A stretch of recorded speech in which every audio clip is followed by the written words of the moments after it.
तो hello hi welcome welcome to mystical astro ventures. और आज हम बात करेंगे राशि फल ऑफ नवंबर। वैसे नवंबर और दिसंबर दोनों ही इसमें कवर्ड हो जाएगा ऑलमोस्ट। और पाइसिस के लिए कैसा रहेगा, मीन राशि के लिए कैसा रहेगा, love life, health, career, money, business, हर चीज़ हम इसमें करेंगे कवर। और इवन रेमेडीज वगैरह कैसी होगी वो भी हम आपको बताएंगे।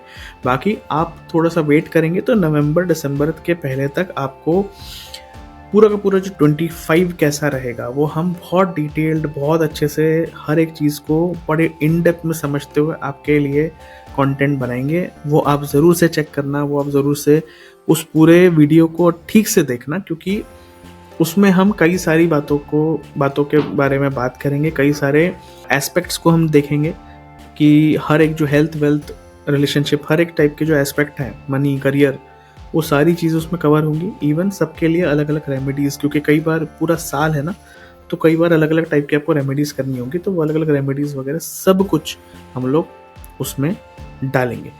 तो सब्सक्राइब कर लो अगर नहीं किया है, बेल आइकन दबा दो। बेल आइकन अगर आप दबाएंगे तो आपको नोटिफिकेशन मिलेगा, जब भी हमारी तरफ से वीडियो कोई भी आएगा आपको नोटिफिकेशन मिलेगा। प्लस आप अगर चाहें तो इसे शेयर कर सकते हैं लोगों के साथ, क्योंकि कहीं ना कहीं जो भी हम कंटेंट बना रहे हैं किसी न किसी को हेल्प ही करेगा, कुछ ना कुछ क्लैरिटी ही देगा। तो हमारी तरफ से हम तो ट्राई कर रहे हैं। तो अगर आपको ये कंटेंट अच्छा लगता है, आपको लगता है कि हाँ हमारी तरफ से जो भी हम कर रहे हैं वो आपको और किसी और को, आपके जो भी चाहने वाले लोग हैं उन्हें अगर बेनिफिट कर सकता है तो प्लीज़ शेयर ज़रूर करिए और सब्सक्राइब कीजिए। ठीक है, तो चलिए अब बात करते हैं लव की। तो लव लाइफ कैसी होगी पाइसिस की, सबसे पहले मीन राशि की लव लाइफ की बात करेंगे। लव लाइफ में सबसे अच्छी बात यह है कि आपको ऐसा लगेगा कि विश फुलफिलमेंट हो गई है ना। कई बार ऐसा लगता है ना कि विश हमारी कोई हो और वो फुलफिल हो जाए, तो विश फुलफिलमेंट आपकी इस बार हो सकती है नवंबर दिसंबर में। कहीं ना कहीं आपको बहुत अच्छा लगेगा, आपको लगेगा कि जैसे दुनिया मिल गई, सब कुछ मिल गया आपके लिए, धरती पे स्वर्ग यहीं क्रिएट हो गया। तो विश फुलफिलमेंट, इमोशनल फुलफिलमेंट, वो आपको सब बहुत अच्छे से लगेगा। प्लस ये भी हो सकता है कि अगर कहीं ना कहीं आप मतलब एक होता है ना कि एक्सप्रेशन, लव जो होता है वो एक्सप्रेशन का कई बार यूज़ होता है कि आप अपने प्यार को इजहार कैसे करते हैं, आप अपना लव दिखाते कैसे। तो आप बहुत ही क्रिएटिवली अपने लव को एक्सप्रेस करेंगे, अपनी रिलेशनशिप्स में बहुत क्रिएटिवली अपने प्यार को जताएंगे, और वो चीज़ आपको मतलब इतनी खुशी देगा, इवन आपके साथ वालों को इतनी खुशी देगा। तो यू विल बी वेरी, मतलब जिसको बोलते हैं ना, बहुत अच्छे पॉजिटिव इमोशन में और बहुत पॉजिटिव फ्रेम ऑफ माइंड में आप रहेंगे ओवरऑल। अब लव के बाद हम बात करते हैं हेल्थ की। तो हेल्थ के लिए मैं आपसे यही बोलूँगा कि थोड़ा सा हो सकता है कि आपको थोड़ा चेकअप वेकअप कराने जाना पड़ जाए। मतलब हो सकता है कि आपको चेकअप कराने जाना पड़े, देखना पड़े कि भाई ब्लड टेस्ट ये वो जो कराते हैं, हो सकता है ऐसा कुछ टेस्ट वगैरह आपको कराना पड़े। हो सकता है किसी एक्सपर्ट से आपको बातचीत करनी पड़े, और बेटर क्लैरिटी अगर आपको चाहिए तो उसके लिए आपको एक्सपर्ट के पास भी शायद जाना पड़े। कैसा होता है कि अगर आपको कोई चीज़ पता है, कहीं का कोई नॉलेज है, तो जिस चीज़ का आपको नॉलेज होता है उसको आप हैंडल इजीली कर सकते हैं। तो कहीं ना कहीं जो भी एक्सपर्ट से आप बात करेंगे, आप कोशिश करें समझने की कि ये प्रॉब्लम क्या है और इसको कैसे हम इजीली टैकल कर सकते हैं। क्योंकि ये जो वो बताएंगे ना, आपको इन्फॉर्मेशन देंगे, नॉलेज देंगे, वो नॉलेज आपको बहुत ज़्यादा हेल्प करेगी आगे उस चीज़ से निपटने के लिए, उसको ठीक से टैकल करने के लिए। चैलेंजेस आते हैं लाइफ में, बट ये नहीं है कि हमेशा ही रहेंगे। अगर आप उनसे ठीक से डील करेंगे, लड़ेंगे अच्छे से, तो चैलेंजेस चले जाते हैं। बट हाँ, जो इश्यूज और मैं देख पा रहा हूँ, मतलब अगर मैं बीमारियों की बात करूँ तो एस्थमा या एस्थमा से रिलेटेड कोई इशू, किसी टाइप का कोई ब्रीदिंग इशू आपको या आपके फैमिली किसी मेंबर को हो सकता है, तो ब्रीदिंग इशू फेस आप लोग कर सकते हैं। एस्थमेटिक चीज़ों को आप देख सकते हैं अपने आसपास, तो ये प्रॉब्लम्स आपके थोड़े से आ सकते हैं। तो ऐसी कुछ जो प्रॉब्लम्स आएंगी वो थोड़ा सा आपका ना आउटलुक नेगेटिव करेगा। तो जो नेगेटिव आउटलुक है इससे आपने बचना है, नेगेटिव पर्सपेक्टिव से बचना है।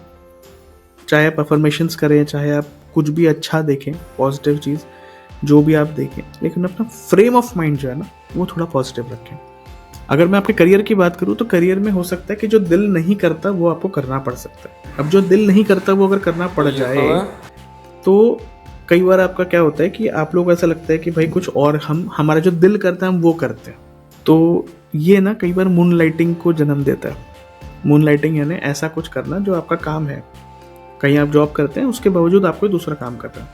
और कई बार ये मून लाइटिंग में तब आता है, मून लाइटिंग के दायरे में तब आता है जब आप वही काम कर रहे हो। जैसे कोई सॉफ्टवेयर डेवलपर है जो किसी कंपनी के लिए सॉफ्टवेयर डेवलपमेंट करता है, अब वो एज अ फ्रीलांसर किसी और के लिए सॉफ्टवेयर डेवलपमेंट कर रहा है। हो सकता है उसी कंपनी, कोई कॉम्पिटिटर कंपनी का कोई प्रोजेक्ट कर रहा हो। That is proper moonlighting. तो ऐसा कोई मूनलाइटिंग करने से बचें, 2-2 3-3 काम करने से बचें। और अगर मैं आपको बोलूँ तो कहीं ना कहीं वो जो कॉम्पिटिटर ऑर्गेनाइजेशन के साथ कोई काम करके अपने वाले ऑर्गेनाइजेशन को डबल क्रॉस करने वाले जो काम है, इस तरह के कोई काम ना करें, क्योंकि ऐसा आप कुछ भी करोगे तो ये आपके लिए थोड़ा सा इशू क्रिएट कर सकता है। क्या पता ज़्यादा भी कर दे, मगर थोड़ा इशू तो पक्का इशू क्रिएट कर सकता है। अब चलो मनी और बिजनेस की अगर हम बात करें तो ओवरऑल ना आपका मनी और बिजनेस बहुत अच्छा रहेगा। एंड कहीं ना कहीं वो अच्छा ही अच्छा होते जाएगा। मतलब it will be good and it will be becoming better and better. तो मनी एंड बिजनेस में कहीं ना कहीं एक पॉजिटिव चीज़ हम देख सकते हैं कि हाँ, बढ़त होगी, आगे बढ़ेंगे और बहुत अच्छा होगा। इवन कहीं ना कहीं स्पिरिचुअल ग्रोथ, जो मैं कहूँगा कि स्पिरिचुअल ग्रोथ, अगर आपकी अपनी स्पिरिचुअल ग्रोथ होती है, आपका माइंडसेट चेंज होता है, आपका अगर माइंडसेट बढ़िया हो जाता है, स्पिरिचुअली आप थोड़ा सोचने लगते हैं, तो आपका अपना स्पिरिचुअल ग्रोथ होगा। और जो आपका स्पिरिचुअल ग्रोथ होगा वो भी आपका जो बिजनेस है उसको ग्रो करने के लिए हेल्प करेगा। तो स्पिरिचुअली ग्रो करना है ना, बिजनेस खराब होना ऐसा नहीं है, बिजनेस और अच्छा हो जाएगा। तो ये बहुत अच्छी चीज़ है जो मैं आपके इसमें देख सकता हूँ। इवन आपको कोई रिवार्ड मिल सकता है, कोई अवार्ड मिल सकता है, कोई रिकग्निशन मिल सकता है। तो that is also one thing. हो सकता है आप कोई इवेंट्स पे जाओ, कहीं इवेंट्स पे जाके आप कोई अपना टाइम स्पेंड करोगे, हो सकता है वहाँ से भी कोई लर्निंग मिले। हो सकता है बिजनेस इवेंट हो, लेकिन वहाँ से भी क्या पता कोई स्पिरिचुअल लर्निंग लेकर आ जाओ आप।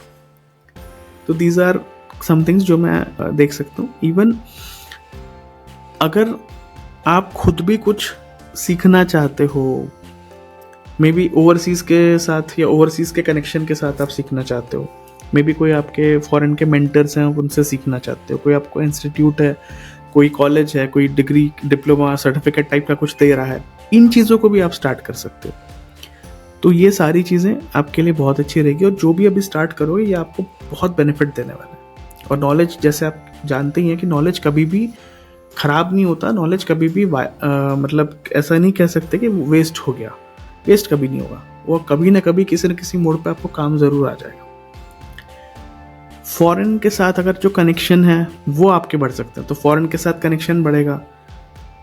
अगर लर्निंग के हिसाब से तो वैसे भी, या हो सकता है कि आपके ताल्लुकात बढ़ जाएं, कोई क्लाइंट मिल जाए, कोई आपका ऐसा चीज़ निकल जाए कि जिससे अपॉर्चुनिटी निकल जाए कि जिससे फॉरेन के लोगों से ज़्यादा बातचीत हो। ये सब तो फॉरेन के कनेक्शन जो आप बोल सकते हैं वो बढ़ेंगे।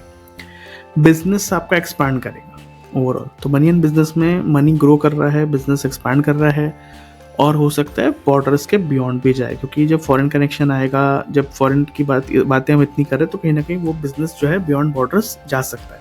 हो सकता है आप इस बार प्लान कर लें, 1-2 महीने जो अभी नवंबर दिसंबर के होंगे ये आप प्लान कर लेंगे, और उसके हिसाब से एग्जीक्यूशन आपका शुरू हो जाएगा।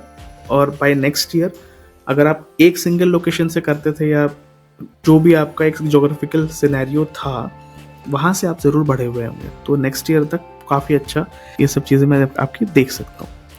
अब चलिए अगर हम बात करें कि आप क्या ऐसी स्पिरिचुअल रेमेडी करें कि जिससे कि आपका ओवरऑल फ़ायदा हो, तो पहली चीज़ तो मैं आपको बोलूँगा कि भगवान गणेश जी की आप आराधना करिए।